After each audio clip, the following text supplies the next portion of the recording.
성경 말씀 마태복음 27장 11절에서 12절의 말씀 봉독하겠습니다. 예수께서 총독 앞에 섰음에 총독이 물어 이르되 내가 유대인의 왕이냐? 예수께서 대답하시되 내 말이 옳도다 하시고 대제사장들과 장로들에게 고발을 당하되 아무 대답도 아니하시는지라. 아멘. 하나님의 말씀 앞에 설 때에 물이 바다를 덮음같이 크신 하나님의 은혜가 우리 가운데 가득하게 될 줄 믿습니다. 오늘 주님의 뜻을 이루소서라는 제목으로 하나님의 말씀을 나눌 때에 성경 속에서 보여주신 그 하나님의 은혜와 역사, 우리도 보고 들을 때에 이러한 은혜가 있기를 소원합니다 라는 마음으로 하나님의 말씀 앞에 서시는 저와 여러분들 되시기를 바랍니다. 삶을 살아가다 보면 큰 뜻을 위해서 내 뜻을 꺾어야 될 때가 있습니다.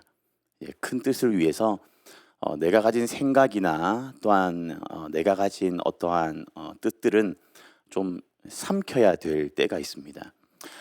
그럴 때마다 속이 쓰리죠. 때로는 속이 부글거리기도 하고 피가 막 거꾸로 솟구쳐 올라오는 것 같기도 합니다. 그런데 이때를 지혜롭게 넘기지 못하면, 이걸 스스로 잘 삭히거나 또한 부글거리는 것을 제어하지 못하면 큰 낭패를 겪게 됩니다. 큰 일이 잘 이루어지지도 않을 뿐더러 나 스스로도 큰 낭패를 겪게 됩니다. 어른이 되고 신앙인이 된 저희들 이미 이런 일을 몇 번 겪어봐서 잘 아실 겁니다. 때로는 뜨거운 침을 삼켜야 될 때가 있고 인내해야 될 때가 있음을 잘 알고 있습니다. 그런데 이런 일이 나약한 우리한테만 있는 일이 아니더라고요. 우리 예수님한테도 이러한 일이 참 신기하게도 일어나고 있는데, 예수님도 비슷한 일을 겪으셨습니다. 예수님이 이 땅에 오셔서 겪으신 일들을 보니까 제가 답답할 정도로, 아니 예수님 왜 이렇게 참고 견디고 계십니까? 라고 생각이 들 만큼 그러한 일들을 예수님이 겪어내시는 것을 볼 수가 있었습니다. 왜 그렇게까지 견디실까? 아니 왜 이렇게까지 견디실까? 좀 의문을 가지고 좀 감정도 한번 투여해보고, 또 예수님의 마음도 한번 생각해보고 제 마음도 거기에 한번 집어넣어 보고요. 그러면서 말씀 속에 기록되어 있는 하나님의 뜻을 한번 발견해 보고자 말씀을 보곤 하는데, 그래도 여전히 퀘스천 마크는 늘 떠 있는 상태로 예수님을 바라보게 됐어요. 아니 좀 예수님 하소연도 좀 하시죠. 좀 때로는 마음에 맞지 않는 게 있다면 당신께서 가지신 그 권력으로 좀 뒤집어도 버리시죠. 충분히 지혜로우시고 충분히 다 알고 계시는 분이시잖아요. 좀 하시죠 라고 생각하게 될 때가 있었습니다. 그런데도 예수님은 끝까지 참고 견디십니다. 찬찬히 그 마음속을 한번 살펴보니까 그런 것들이 예수님께 담겨 있더라고요. 하늘로는 성부 하나님을 향한 존중과 존경의 마음이 거기에 담겨 있었고, 또한 아래로는 우리들을 사랑하시는 사랑이 그 마음속에 담겨 있는 것을 확인할 수가 있었습니다. 오늘 우리에게 주신 말씀을 좀 더 자세히 살펴보면서 어떤 존중과 사랑이 이렇게 새겨져 있는지를 우리 마음속에 새기시는 시간 되셨으면 좋겠습니다. 오늘 본문 11절을 한번 보여주십시오. 다시 한번 본문 11절을 보시면, 예수께서 총독 앞에 섰음에 총독이 물어 이르되 네가 유대인의 왕이냐? 예수께서 대답하시되 내 말이 옳도다 하시고. 예수님은 현재 로마의 총독인 빌라도 앞에 서 계십니다. 이 재판정에 서 계시는 거예요. 재판을 받고 계시는 거예요. 이미 수차례 이 재판정에 서시기 이전에 이 재판정 밖에서 신문을 많이 당하셨어요. 너가 정말 그랬냐? 너가 정말 그런 사람이야? 이런 신문을 겪으시고, 야, 이거 좀 그냥 조용히 넘어가면 안 될까? 밖에 폭동들이 많이 일어날 것 같은데 좀 그냥 넘어가면 안 될까라는 회유도 이미 이 재판정 밖에서 받으셨습니다. 여러분, 예수님이 이 재판정에 서신 이유는 꼭 굳이 지금 제가 다 설명하지 않아도 여러분 다 아십니다. 대제사장들과 장로들, 당시의 종교 지도자들이 예수님이 이 땅 가운데 왕으로 오셨음을 이 로마에 고발하게 되었고, 이 과정 속에서 이 가롯 유다는 예수님을 팔아넘기게 되면서 예수님은 지금 체포되시고 이 재판정 가운데 서 계시는 겁니다. 죄목이 그거였습니다. 신송모독, 왕으로 불린 자, 네가 정말 왕이냐? 여러분, 근데 그거 아십니까? 예수님이 이러한 죄목으로 재판정 앞에 섰지만, 이 재판정에 섰지만, 누가복음, 곧 우리는 마태복음의 말씀을 읽었지만 이 본문 말씀이 평행되는 유사한 기록이 있는 누가복음 말씀에 보면, 누가복음 23장에서는 예수님이 죄가 없다라는 무죄 선언을 7번이나 하고 있습니다. 이 여러 사람들의 입을 통해서 예수님은 죄가 없는 분이다, 죄가 없음을 7번이나 선언합니다. 제가 조금 찾아왔거든요. 정리를 했으니까 한번 보세요. 4절 말씀을 한번 먼저 보시면, 빌라도가 대제사장들과 무리에게 이르되 내가 보니 이 사람에게 죄가 없도다 하니, 무죄 선언이 되고 있고요. 7번이라고 했는데 중복되는 한 번은 뺐어요. 혹시나 지금 6번 조금 이따 갈 건데 한 번은 어디 갔습니까? 라고 물으실까 봐 중복되는 건 하나 빼고 있는데, 죄가 없도다 14절 말씀에도 한번 보시면요, 이르되 너희가 이 사람이 백성을 미혹하는 자라 하여 내게 끌고 왔도다. 보라, 내가 너희 앞에서 신문하였으되 너희가 고발하는 일에 대하여 이 사람에게서 죄를 찾지 못하였고, 무죄를 선언합니다. 계속 누가복음은. 그리고 다음 15절 말씀도 한번 보시면, 이제는 당시에 그 지역을 다스리는 헤롯 왕이 이렇게 말합니다. 15절 말씀에 헤롯이 또한 그렇게 하여 그를 우리에게 도로 보내었도다. 보라, 그가 행한 일에는 죽일 일이 없느니라. 또 계속 나가요. 22절에 이제 빌라도도 먼저 한번 이 말을 해요. 22절 보시면 빌라도가 3번째 말하되 이 사람이 무슨 악한 일을 하였느냐? 나는 그에게서 죽일 죄를 찾지 못하였나니 때려서 놓으리라 하니. 41절도 그렇습니다. 41절도 한번 보여주십시오. 우리는 우리가 행한 일에 상당한 보응을 받는 것이니 이에 당연하거니와 이 사람이 행한 것은 옳지 않은 것이 없느니라. 계속 누가는 이러한 부분을 밝히고 싶었나 봐요. 예수님의 죄 없으심. 혹여나 이방인들이 이 복음서를 보게 될 때 왜 재판정에 그 사람이 섰어? 왜 예수님이 거기에 섰던 거야? 라는 이 질문에 계속 설명해 주고 싶었나 봐요. 그래서 여러 사람의 입을 빌려가지고 죄를 찾아봤는데 없다, 죽일 죄는 없다, 죄 없다.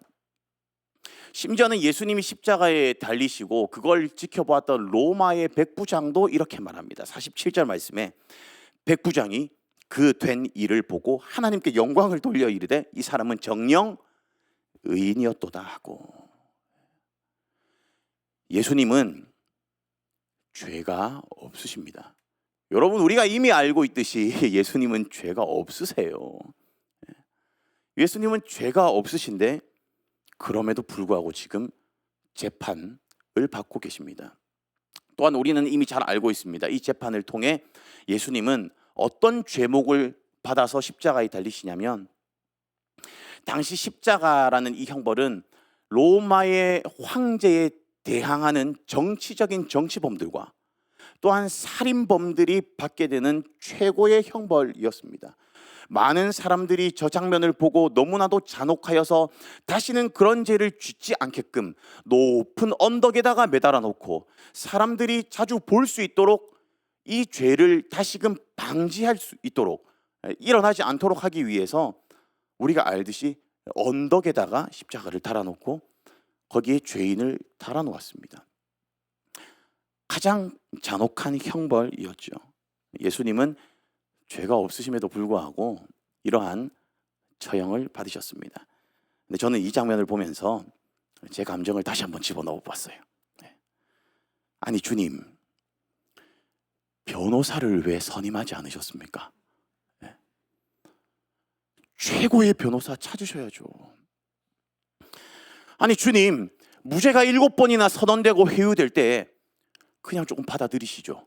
그러면 그냥 풀려날 텐데. 아니 주님, 대답만 한 번 더 잘 하셨어도 괜찮았을 것 같은데요. 주님 왜 그러지 않으셨습니까? 그런데 예수님은 로마 총독 빌라도 앞에서 그의 마지막 질문에 네 말이 옳도다 이 말씀하시고는 입을 탁 닫아버리십니다. 본문 말씀 다시 한번 보여주십시오. 11절 말씀 우리 다 같이 한번 읽어볼까요? 예수께서 총독 앞에 섰음에 총독이 물어 이르되 네가 유대인의 왕이냐? 예수께서 대답하시되 네 말이 옳도다 하시고.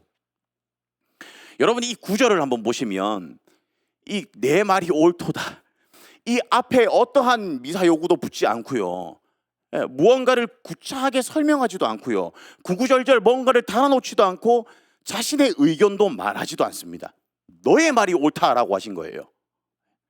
네가 유대인의 왕이냐라는 이 질문에 그래 내가 유대인의 왕이다라고 하지도 않으셨고 그래 네 말이 옳다라고 말을 하시고 나서는 입을 다무십니다. 그 다음 말씀 한번 보여주시겠어요? 12절 말씀. 대제사장들과 장로들에게 고발을 당하되 아무 대답도 아니하시는지라. 이런 장면을 보니까 이제 감정을 투여하면 답답한 거예요. 주님 말씀 좀 하세요. 정말 큰일 나지 않습니까? 우리는 결과를 알고 있으니까. 주님 큰일 나지 않습니까? 말씀 좀 하시면 안 될까요? 그런데 아무 대답도 하지 않으십니다. 우리 예수님은 유대인의 왕이냐라는 이 질문에 적법하게 답을 할 수 있는 자격이 갖추어지셨습니다. 예수님은 네 맞습니다. 유대인의 왕으로 이 땅에 오셨습니다. 예수님은 구약적인 배경 아래에 하나님을 믿고 있던, 그리고 메시아를 기다리고 있던 그 구약적인 배경 아래에 있는 유대인들을 위해서 그들을 구원하기 위해 이 땅에 오셨습니다.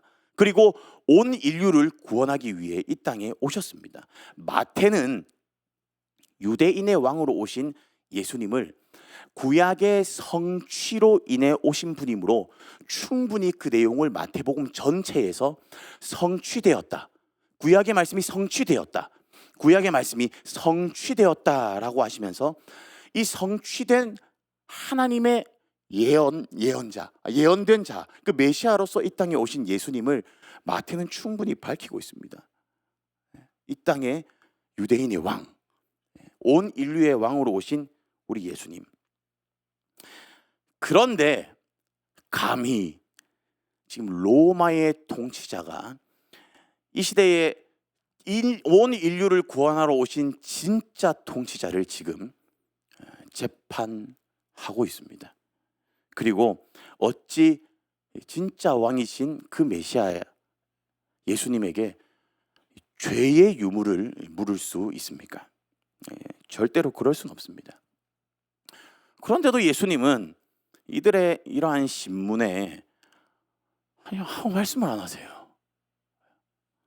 항소를 하지 않으세요. 입을 다무세요. 아무 대답도 아니하시는지라.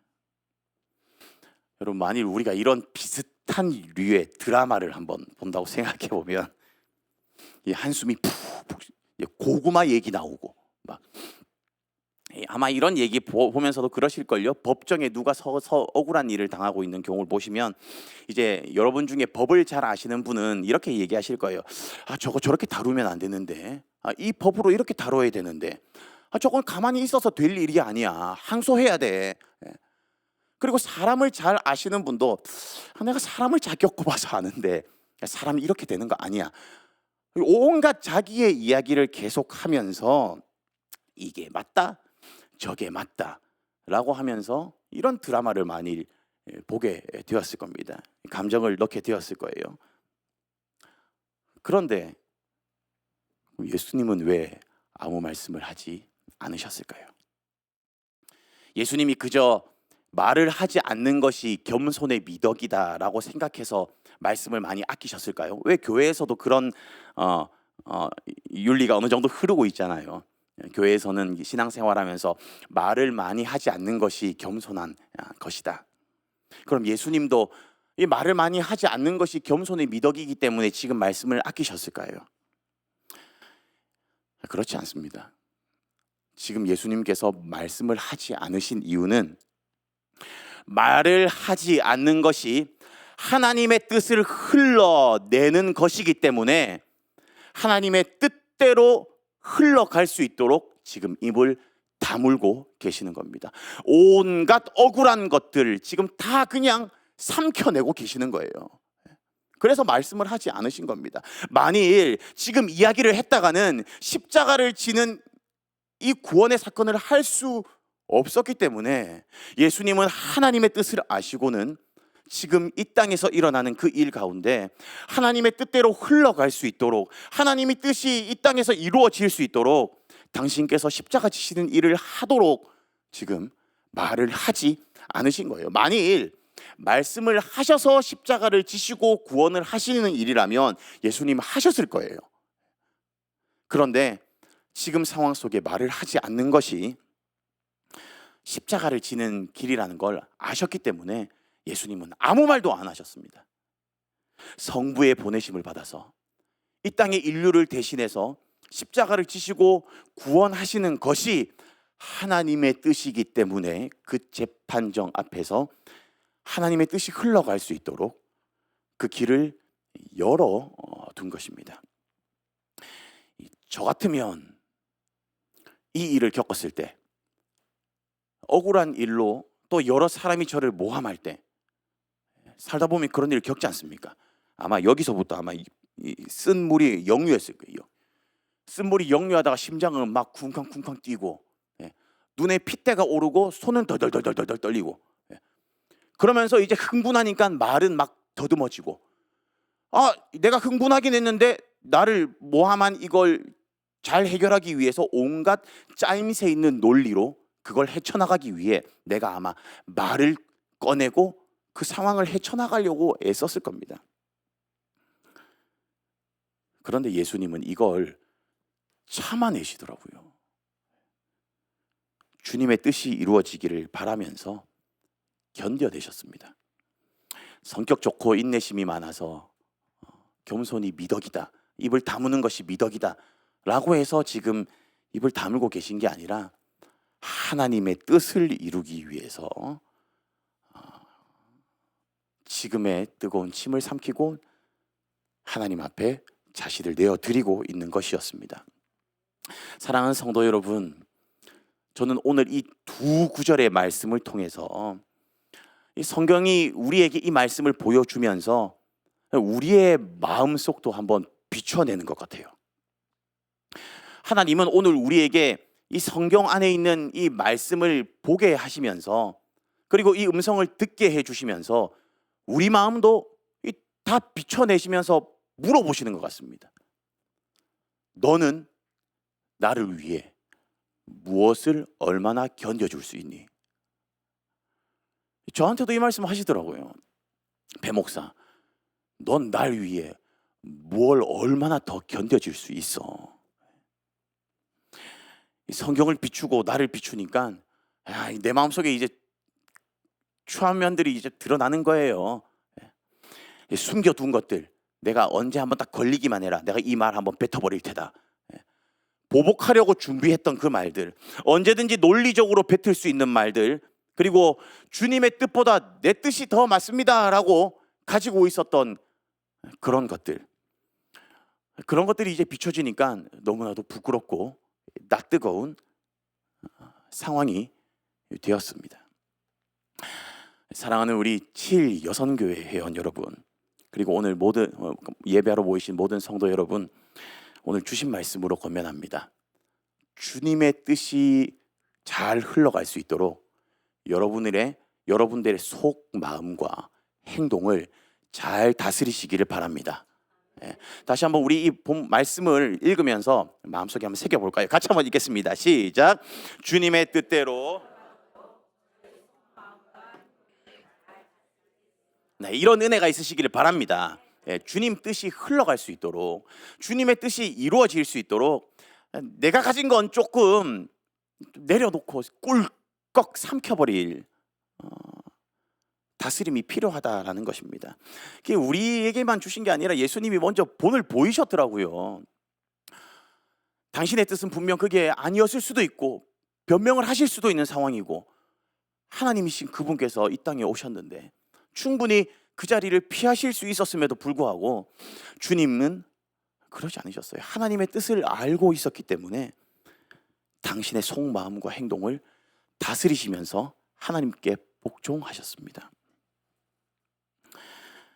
제가 우리 여성교회에 그리고 남성교회에 감사한 일이 있는데, 이런 자리가 아니면 잘 이걸 표현할 자리가 잘 없어가지고, 아까 사회 보신 우리 권사님께서 저를 소개해 주신 아동부 섬기는 어린이 사역하면서 어른들께 많이 감사한 일이 있었어요. 한날은 BBS 하는데 뭐 프로그램 진행하고 아이들 돌보고, 또 작년에는 교회에서 하면서 참 의미 있는 시간들을 보냈거든요. 그런데 차도 이렇게 들어오면서 조심도 되고 온갖 걱정이 다 있는 중에 진행을 했어요. 정말 즐겁고 행복했는데 저는 정신이 없어요. 사역자들도 정신이 없어. 그런데 하다 보니까 시간만 되면 척척 밥이 나오고,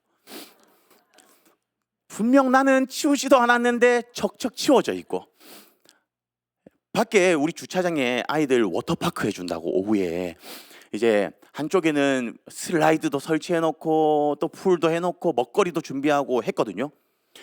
야, 이거 어떡하지? 시간이 되면 척척 준비돼 있고 다 치워져 있고, 어떻게 이럴 수 있을까? 제가 찬찬히 한번 생각해 보면서 콜맨하우스를 잠시 방문한 적이 있었는데, 이야, 불 잘 쓰시는 분들 많더만요. 예. 칼도 잘 쓰시고요. 예. 전이 수백 장은 그냥 막 반찬으로 이렇게 나오고요. 고기는 이렇게 쌓여 있는데 그 고기를 쌓아놓고 익혀내고 계시더라고요. 저 깜짝 놀랐습니다. 모두가 다 전문가였어요. 예. 그런데 누구 하나 한 분 그런 뭐 실은 내색하지 않으시고 그렇게 해주시던데, 오늘 이 자리를 위해서 감사드리고 싶었습니다. 여러분들 덕분에 아이들이 잘 먹고 하나님의 그 일이 흘러갈 수 있었습니다. 예. 그 일에 감사하십시오. 여러분도 너무 저도 감사했어요. 그리고 또한 이 밖에서 이 남성도님들께도 또 감사한 일이 있었는데, 본 것이 있는 게 워터파크 만든다고 온갖 거 다 설치해 놨었는데요. 옆에 먹거리 준비하고 먹고 놀고 추운데 막 덜덜하면서도 먹고 불 쐬면서 그러는 중에 우리는 뭔가 한다고 정신없는데 옆에 어른 성도님께서 막 흩어져 있는 박스들을 이렇게 좀 치워주고 계시더라고요. 그게 얼마나 마음이 뜨거워졌는지요. 그때 깨달은 게 있습니다. 아, 이분들 덕분에 흘러가는구나. 일이 흘러가는구나. 일을 할 수는 있겠죠. 사역자나 뭐 여러 맡으신 분들은 이거 해야 되고 이거 해내야 되기 때문에 눈이 이렇게 제한되어 있거든요. 그래서 물론 아이들에게 그렇게 집중해야 되고요. 그런데 그렇게 하다 보면 이제 못 보는 것들이 있어요. 막 이렇게 막 흩어져 있는 것들. 근데 그때 깨달았습니다. 어른께서 하나하나 이렇게 치워 가지고 정리해 주시는 모습 보면서, 이 흩어진 것들을 이렇게 모으시는 걸 보고 이분들 덕분에 일이 흘러가는구나라는 걸 깨달았습니다. 누군가는 정리하고 누군가는 섬겨 주시니까 하나님의 일이 흘러가는구나. 여러분, 백조가 물 위에서 우아하게 이렇게 포즈를 탁 취하고 아름다움을 뽐낼 수 있는 이유는요, 뭐 물론 백조 깃털이 뭐 방수 처리되고 뭐 물에 잘 뜨고 해서 이런 이유를 될 수 있겠지만, 물 아래에서 발로 이렇게 막 움직이고 있는 것 때문이에요. 정신없이 움직이고 있는 겁니다. 마치 예수님이 하나님의 뜻을, 하나님의 나라를 아름답게 이루어 가시기 위해서 이 땅에서 겪지 않아도 되는 그러한 일들 이렇게 움직이시면서 험하게 그 일을 겪어내시는 것 보고는 분명 당신의 목소리도 한번 내보고 싶으실 텐데, 당신의 억울함을 만 백성에게 다 알려 자신의 이 억울함을 해소할 수도 있으셨을 텐데, 그러지 않으시고 목소리를 내지 않으시고 십자가에서 죽으신 그 장면을 보면서 이것은 아름다운 하나님의 나라를 이루어가기 위한 백조의 발과 같구나라는 것을 깨닫게 되었습니다. 우리 사랑하는 성도 여러분, 우리 7여성교회 회원 여러분, 예수님께서 성부 하나님의 뜻을 이루시기 위해서 이 땅에서 아무 말 하지 않으시고 하나님의 나라를 이루기 위해 참으시고 견디신 것처럼 이제는 우리가 예수님을 위해서 그 일에 한번 동참해 보지 않으시겠습니까? 누군가가 뭐라 하더라도 이제는 우리는 어른이 됐고 신앙인이 되었다면, 주님으로 인해 변화된 삶을 사는 사람이라면 물론 부족한 마음은 있겠지만 그럼에도 이 말씀이 우리에게 힘이 되고 능력이 되어서 다시 한번 침을 한번 꿀꺽 삼키고 하나님의 뜻이 이루어지기를 내 눈으로 바라볼 수 있는 그런 성숙함을 발휘해 보지 않으시겠습니까? 그런 은혜가 저와 여러분에게 있으면 좋겠습니다. 하나님이 뜻하시는 일이라면 내 생각과 내 행동을 잘 다스리면서 하나님의 뜻이 흘러갈 수 있게 해야 합니다. 하나님이 뜻하시는 일이라면 내 생각과 행동은 내려놓고 내 생각, 내 행동 부수 튀어나온 것들은 잘 다스리면서 하나님이 하시는 그 일이 흘러갈 수 있도록 하나님께 집중해야 할 것입니다. 십자가를 지고 그 길을 따르시는 제자들이 되시기를 바랍니다. 우리 모든 성도님들이 하나님의 은혜 속에서 오늘 주신 이 두 구절의 말씀이, 예수님께서 보여주신 이 행동이 우리도 오늘 이 성경을 보고 들을 때에 우리에게도 이 은혜가 일어나며 예수님 닮은 모습으로 제자다운 삶을 살아갈 수 있는 그런 은혜가 여러분들에게 있기를 주님의 이름으로 간절히 축원합니다. 아멘.